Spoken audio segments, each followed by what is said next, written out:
You're ruling, Do you just want go me to with do it. it? No, I'll do it, and I promise not to hit the mirror this time. That'd be read by title and published by summary. Would you like to include the adoption of the reason statement relevant criteria on that one as well? Yes. Okay, so what I would like to do is the whole thing, and do I have to read it again? I move that we approve the preliminary plat for Somo Edition with 2 conditions and adopt the Planning and Zoning Commission's reason statement of relevant criteria and direct staff to prepare a reason statement of relevant criteria. That last section is unnecessary. You're adopting the. There was an and. How's it going, y'all? Aiden Anderson here with the Moscow Minutes. We've had a bit of a break from our normally scheduled city reporting, but we are back this week, and it comes with an update from the county as well. So let's get started. The city meeting began with a public comment delivered by Kent Salisbury, who updated the council on the graffiti situation he had previously complained about, as well as on future graffiti-related documentation he intended to put together. This was followed by the presentation of the mayor's golf tournament proceeds, which totaled $1,939.32 this year, and which will be going towards the West Side Food Pantry. Next up, Kat Harner gave the annual report on the Parks and Recreation Commission. The commission this year has focused on a new pesticide-free park and on outreach programs to help get more citizens involved in their activities.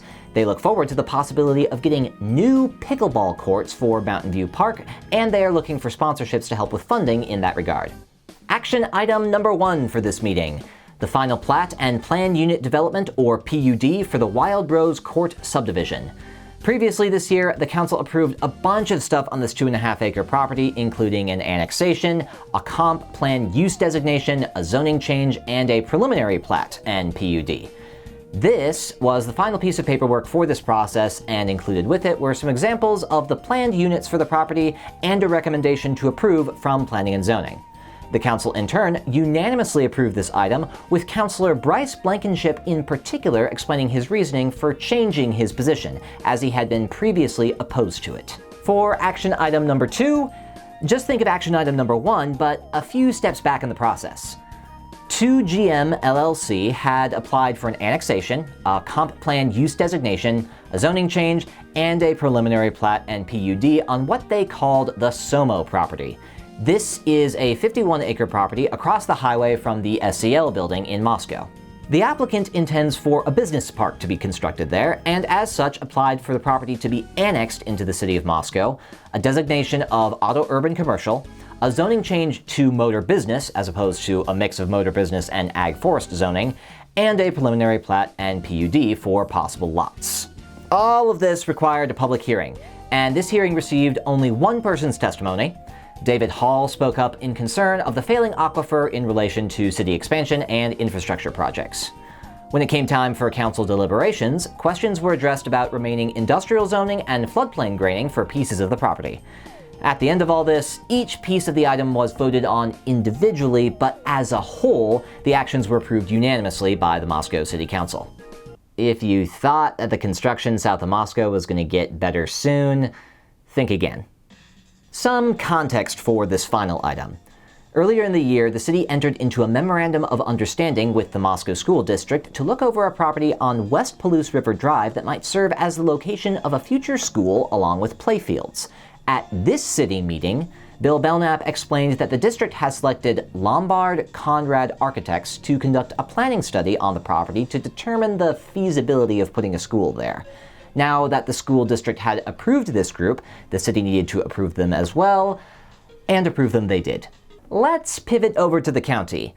Though they had an otherwise typical week, the commissioners held 2 discussions that y'all should be more broadly aware of. First up, the commissioners have been conducting something of a speaking tour, going from city council meeting to city council meeting in the county to present on the concept of a county housing authority to help alleviate some of the housing difficulties that folks are facing in the county itself. Commissioner LaFortune gave some background on the issue, explaining that it began in conversations with some of the local housing nonprofits, and that it is focused on those folks who are extremely rent-constrained and are facing difficulties in this increasingly expensive housing and rental market. Most recently, the commissioners visited Beauville to deliver their pitch and have several other rural cities on their schedule in the coming weeks.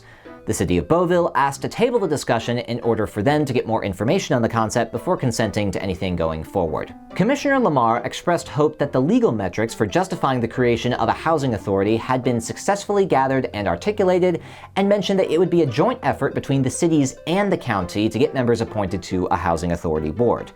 LaFortune expressed her desire to see the rural cities get their fair share on this issue, and that any negative responses to the idea of a housing authority would be addressed.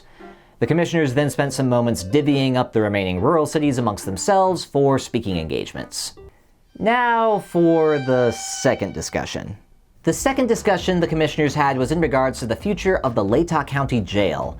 This discussion was publicly precluded by a couple different events. The first that some heard of the issue was through a posting on James Fry's campaign Facebook page on October 2nd.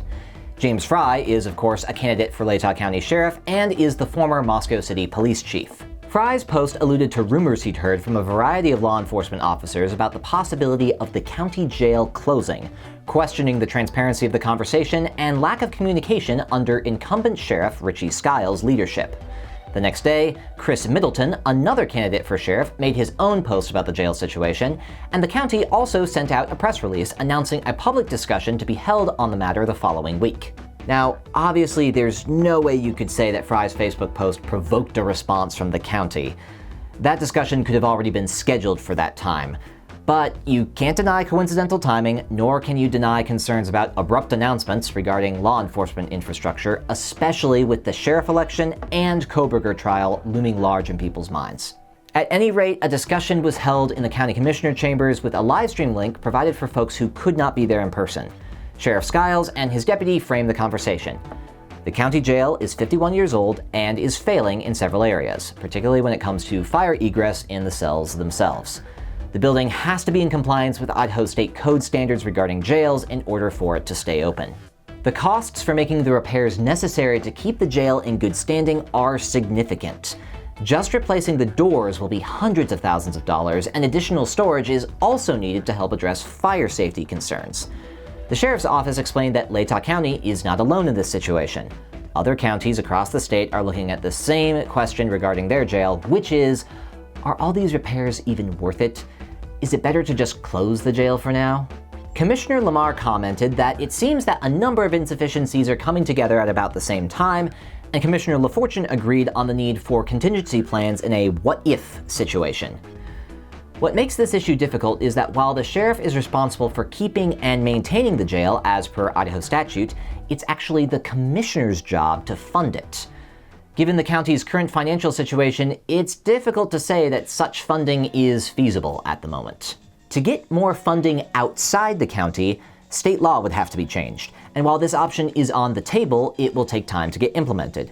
So while things may be trending that direction as far as the county jail is concerned, the county is still looking at least a year's displacement from their current situation.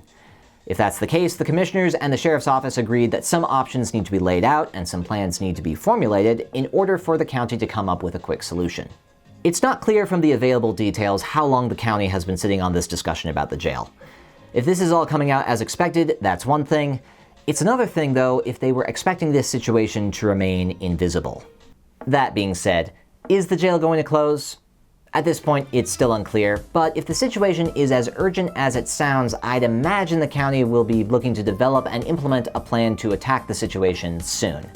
The question that follows is, when they develop a plan, will they be upfront and transparent about it? That about wraps it for this week. We've got more county interviews to tackle this month, and I look forward to sharing those conversations with you. As always, we'll have the relevant links posted with this video, and if you have any questions, please reach out. I'm Aiden Anderson with the Moscow Minutes. We'll see you next time.